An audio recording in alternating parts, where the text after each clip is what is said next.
Welcome to Muscle Maintenance with In Shape Fitness. Today is Wednesday, April the 8th, and today's Functional 5 is going to consist of the same 5 exercises that we've now learned a little bit on Monday and Tuesday, practiced a little bit, got a little bit more intense yesterday. Today we're going to take it up another notch and add a little bit of variety, some movement variety into the 5 moves so that you can get a little bit more of an output.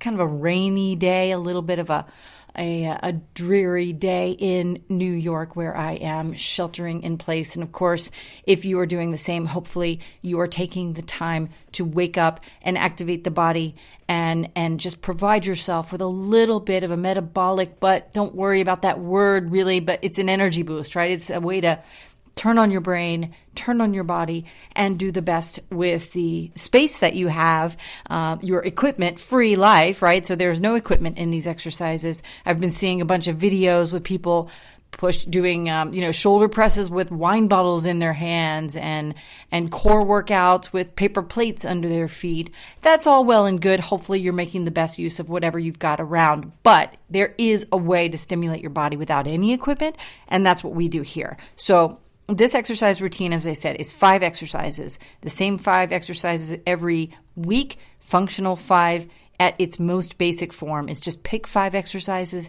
that you know how to do well. And this is why I'm doing them for 5 days straight. We're doing them each day so that you learn how to do them well. And then you practice them, do them well, practice them. Your mastery of them then makes it more efficient for you. So at the end of the day, back hopefully when we're in our regular lives and you're getting up and heading out to the office or whatever it is, school, whatever you do, you can take a minute per move, 5 minutes minimum as a routine for your morning life, right? Just like brushing your teeth or putting on your clothes, you get up, you move for 5 minutes, 1 minute per exercise. And that at least does, in terms of your body, your physical, your inside operations, your cellular respiration, your blood flow, your energy is activated before you jump in the shower and jump out to head to the first thing on your schedule. So let's start with a postural systems check. Stand up really tall. And now take a couple of deep breaths in through your nose. I've got a little sniffly nose this morning, but I think that's just from it being kind of rainy, as I said, and I already went outside for my little jog this morning. So inhale through your nose if you can, hopefully, and exhale deeply through your mouth. Now, we do that for a reason. The inhale through the nose really opens up your chest. So I'm trying to get you to stand up really tall. The postural systems check is a pose. You're not moving. Your body is still, and you're thinking about where your body parts are in space. All right, not outer space, but right here on Earth, gravity's pushing down on your spine, and you are pushing up by elongating your spine, lifting through your chest, not arching your back, but thinking about the straight invisible line that runs down the side of your body. It's called the plumb line, and you want to think about the placement of your ears. In terms of your shoulders, you should make a straight line. Your head is back, therefore. Not like mine is right now because I'm sort of leaned over in a weird spot in my apartment trying to talk into a microphone. So my head is craning, but that's what we normally do, right? We have this habit of looking down at our devices, sort of peering over the steering wheel and typing on a computer, and that pulls on the back of the neck, collapses your throat, and is not good for your posture. Your shoulders are back, your pelvis is straight up and down.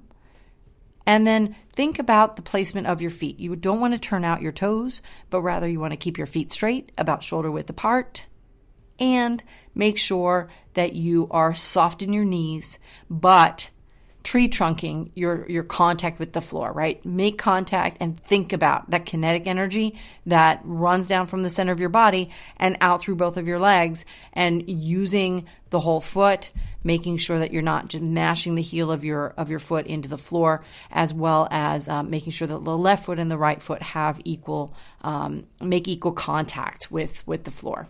Okay, the first move we're going to do today, remember we did a balance move this week called we actually just called it a one-legged stand.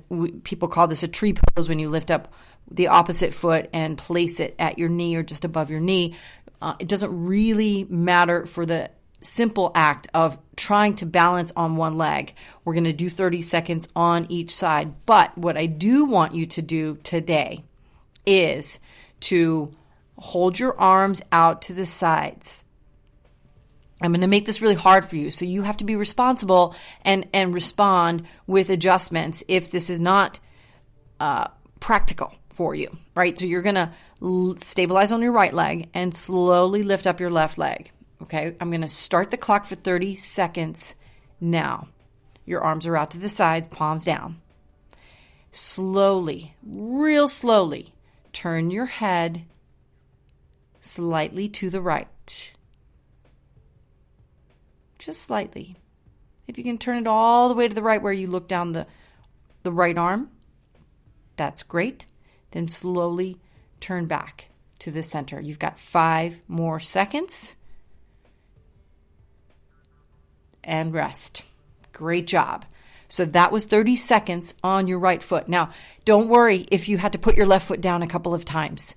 It's not critical, but hopefully what you felt is a little bit of a heat in your right foot and up the right shin. That's the isometric contractions in those the stability muscles, the ancillary muscles that reside, the little guys that don't get a lot of action because you wear shoes all day. Those muscles, they're not moving, but they are stimulated, and that generates blood flow, which generates energy and makes it feel like there's a heat sort of rising in your foot, right? A little bit. Sometimes it takes a little bit longer. So practice that a little bit more. And you can do lots of different things. The reason I have you turn your head a little bit is because that sort of discombobulates the equilibrium of your inner ear just a little. We actually have an exercise called the lighthouse where we turn the head all the way to the right and all the way to the left, and that really does destabilize the body, so it forces that recalibration of those stability muscles. Now let's do the other side. So now you're stabilizing on your left leg. You lift up the right leg. 30 seconds starts now. Remember to stand up real tall. Take some breaths as you're thinking about the placement of that invisible line down the side of your body, but turn your head slightly to the left.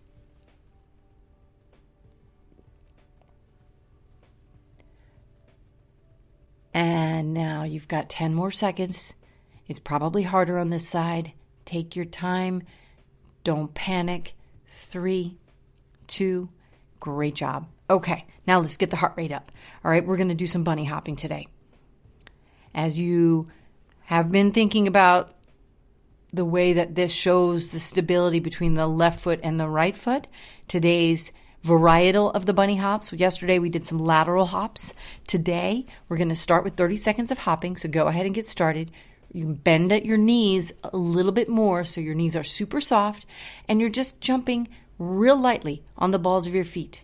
If you're in shoes, that's fine. If you're not in shoes, that's fine. I do these all the time in my bare feet, but again, make adjustments as per the practicality of your physique. Talk to your doctor. You can call anyone in your medical landscape to talk about the issues that your body might have with respect to exercises that you're not used to doing. So be real careful here. If jumping is not something that you don't normally do and you're not healthy enough to get started, you really want to speak to someone before you do that. So bunny hopping, if you're able to do it, your time is going now, 30 seconds. And keep your back straight, keep your belly button pulled in. You're landing lightly on the balls of your feet. Excellent. Keep going. If you can jump a little bit higher, that's great. All right. We're getting close to that 30 seconds. Don't stop. What I want you to do is lift up your left leg. We're going to go 15 seconds just hopping on the right leg. Excellent. I normally keep my hands, for whatever reason, kind of close to my hips, like I'd be, if I were holding a jump rope, which is one of my favorite activities. 3, 2, 1. Good. Go back to both feet for just a second to recalibrate.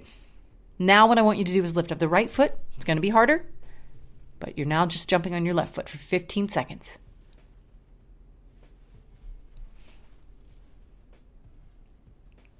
And 5, 4, 3, 2, 1. Great job. Okay, now what I want you to do is squat all the way down, walk your hands out into a push-up position, because guess what? We are doing push-ups. Push-ups are next, and we're going to do one push-up, and then I'm going to have you turn to your side plank.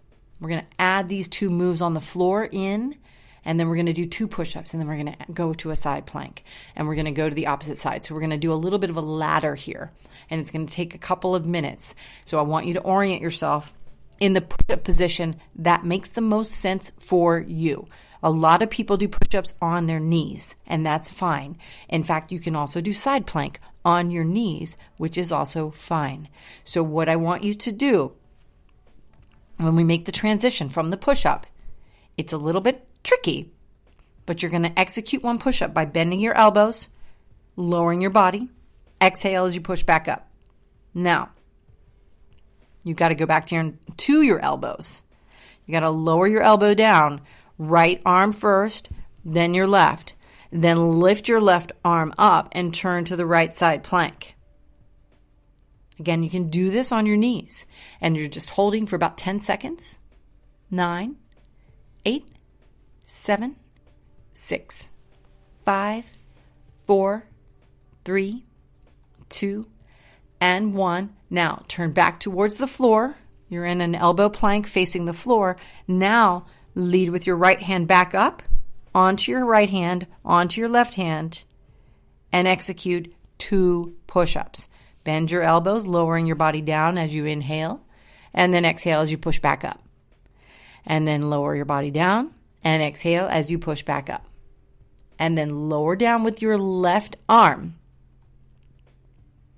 Then your right, back to your elbows, turn to the left side plank. Your 10 seconds starts now. Very good. 5, 4, 3, 2, you can do this. And then back towards the floor. And then use your left hand down on the floor, right hand back down on the floor, push your body back up. Rest in child's pose for 2 deep breaths.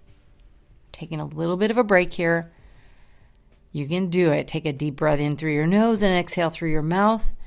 And another one. Then go back to push-up position. We're going to try this with 3 push-ups. Okay? So you're going to go back to push-up position, bend your elbows, lowering your body down as you inhale, then push back up as you exhale. Big breath here. Inhale down, exhale up. Slow motion is okay. You don't have to do 50 push-ups to get a good workout in. Now go back to your elbows, leading with the right hand again. And turn to the right for a right side plank, 10 more seconds.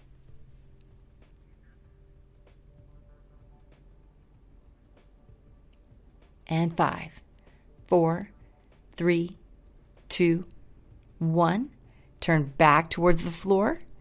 Use your right hand to push your body back up. And then take another deep breath. We're going to go right back to push-ups. This time we're going to do 4 push-ups. This will be the last one. We're going to bend the elbows and push back up. And bend the elbows. Inhale down. Exhale, push back up. Bend the elbows all the way down. Push back up. And last one. Inhale down. Exhale, pushing back up. Now, left hand leads back down to your elbow. Then the right elbow. And then turn to the left side plank one more time. 10 seconds starts now.